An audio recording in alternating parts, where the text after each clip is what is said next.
Good morning. Today we're going to talk about Pythagorean Theorem. So I know most of you have heard of Pythagorean Theorem or worked with Pythagorean Theorem before. I think we cover it in the middle school, but we want to take a day to kind of go over it a little bit more in detail. We're going to use it a little bit later in this chapter.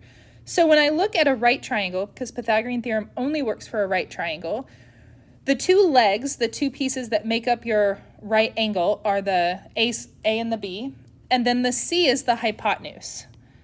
And we can always find the hypotenuse because the box points to your hypotenuse. So the right angle box always points to the hypotenuse.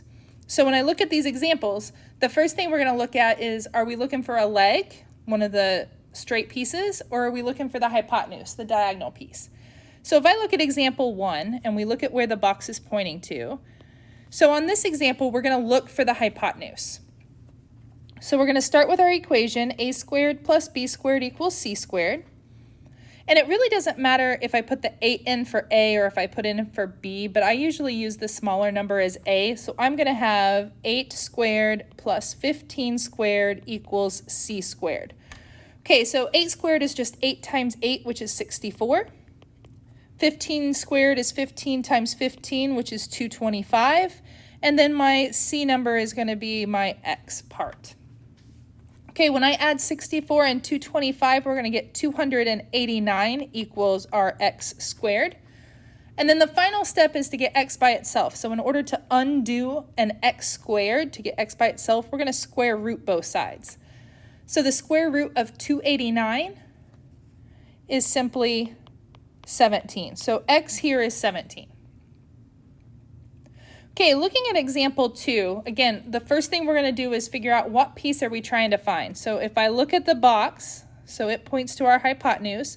So this time the hypotenuse is given to us. So we're actually looking for one of the legs. So again, we're going to start with our a squared plus b squared equals c squared. And it really doesn't matter which leg I put first, but again, I usually will do the smallest number or the x as the a. So I'm going to have x squared plus, and then my other leg is 15 squared equals my hypotenuse squared.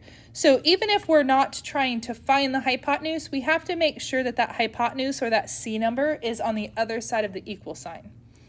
So we've got x squared plus 225 equals, and then 20 times 20 is 400. All right, so we talked the last couple days on how to solve algebraic equations. So remember, we try to get the variable, the x or the letter by itself. So I need to move that 225. So since right now it's positive, I'm going to subtract it from both sides. So if I subtract 225 from both sides, we're going to get x squared equals 175. All right, and then just like in example 1, we're going to have to get x by itself. So to undo x squared, we are going to square root both sides.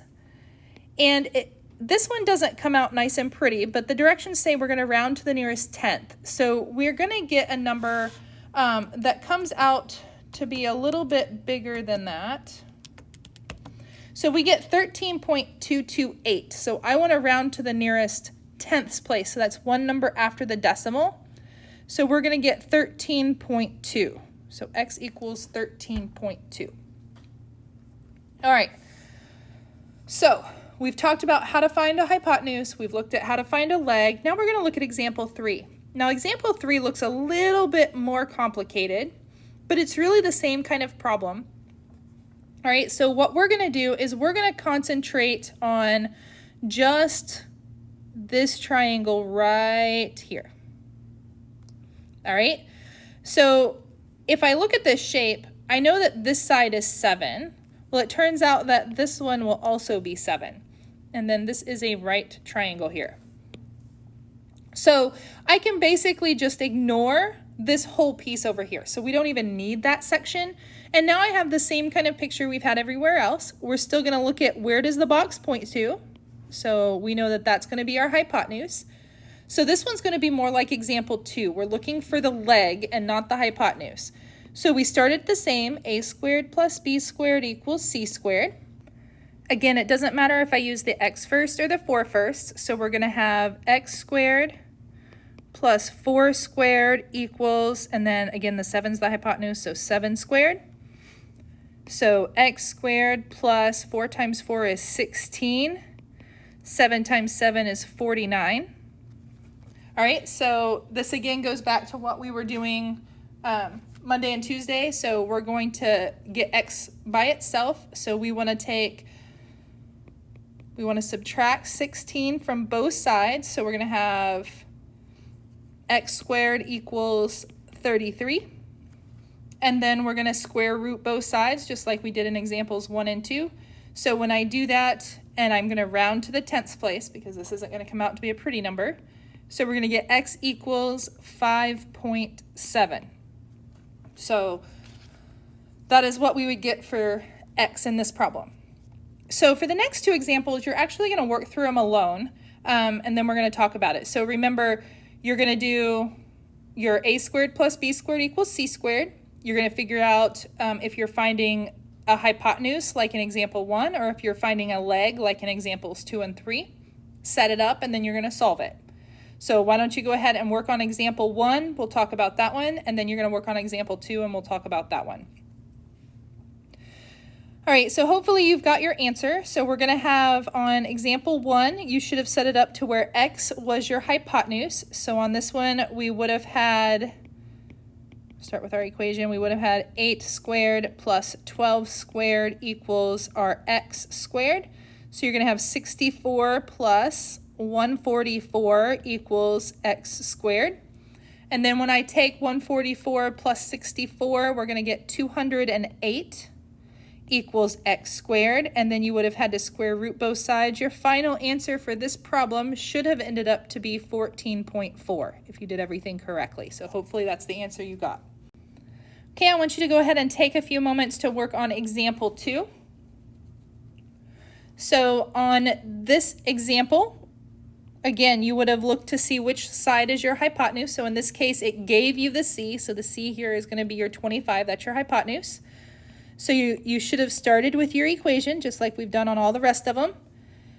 And then you would have had x squared plus 24 squared equals 25 squared. And then 24 squared is 576. 25 squared is 625. When you subtracted from both sides, you should have ended up with 49, and then square root, you would have gotten x equals 7. So again, if you did all of your steps correctly, you should have ended up with x equals 7.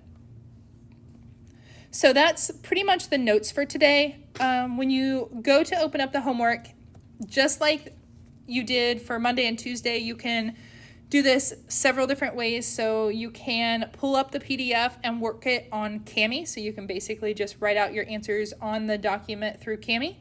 You can open up a Google Doc and just write out your problem, show your work, and then just upload the Google Doc. Or you can do it on a separate sheet of paper, and then you can just take a picture of that and upload the picture onto a Google Doc and upload that through Classroom. So that's basically your 3 ways to turn this in.